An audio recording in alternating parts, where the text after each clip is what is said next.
Povestea bătrânei și a copilului. Într-o seară răguroasă de primăvară, într-un sat ascuns între dealuri, un copil stătea lângă focul din vatra casei unei bătrâne. Era neliniștit pentru că sufletul său tânăr era frământat de doruri pe care nu le înțelegea pe deplin. Bunico, de ce unele lucruri pe care ni le dorim atât de mult rămân atât de departe?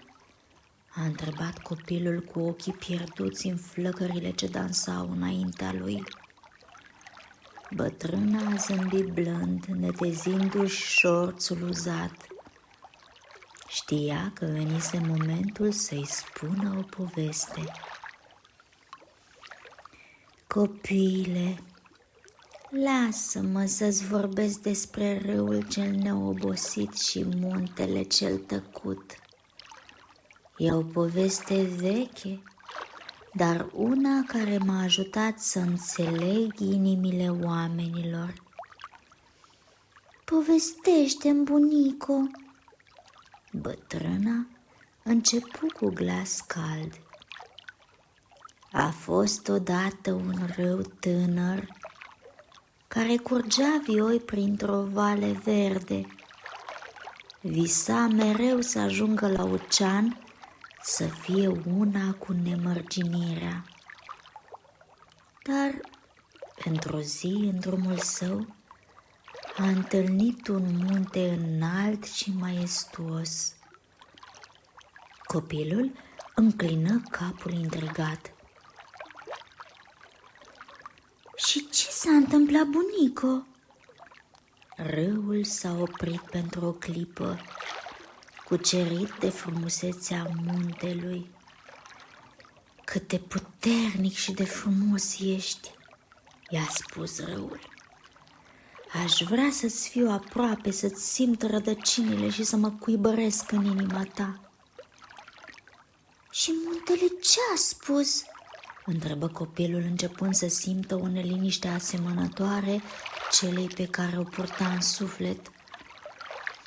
Muntele a rămas tăcut, nu pentru că nu l-auzea pe râu, ci pentru că știa că nu putea coborî.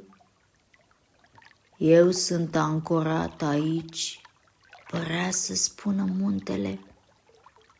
Lumea mea este sus, iar a ta este să curgi. Copilul își plecă privirea șoptind. Deci râul a plecat? Bătrâna zâmbi și continuă. Nu chiar. Râul nu a putut să-l uite pe munte. Zi de zi se întorcea la poalele lui, lăsând urme pe pietrele reci. Chiar dacă nu te pot avea, îți voi vorbi în felul meu, îi spunea râul. Când ceața dimineții se ridica, râul o trimitea să mângâie crestele muntelui. Când soarele strălucea, apa sa își trimitea reflexiile până în vârf. Dar muntele nu făcea nimic? Întrebă copilul, frământându-și mâinile. Muntele părea nemișcat, dar nu era așa. Simțea fiecare atingere a râului. Chiar dacă nu putea coborî, îl prețuia pe râu pentru curajul și frumusețea lui. Și, într-un fel, muntele îi răspundea. Îi oferea rădăcini stabile pentru a-și continua cursul. Îi dădea pietrele sale ca să-și scrie povestea. Copilul oftă adânc. Dar râul a ajuns vreodată la ocean? Bătrâna îi puse o mână caldă pe umăr. Da, a ajuns. Dar știi ceva, copile? O parte din sufletul lui a rămas întotdeauna acolo, la poalele muntelui.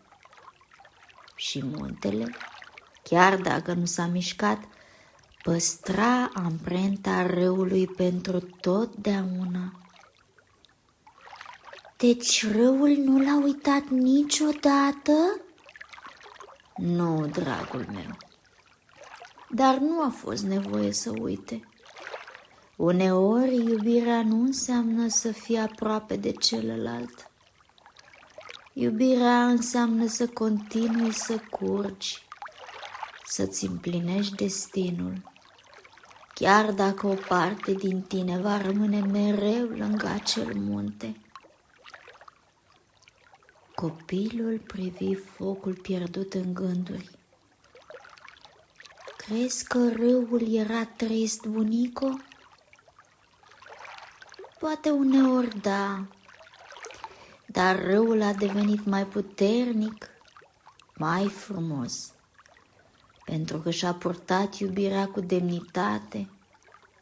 Și muntele, chiar dacă nu l-a spus, era recunoscător pentru toate acele șoapte și atingeri.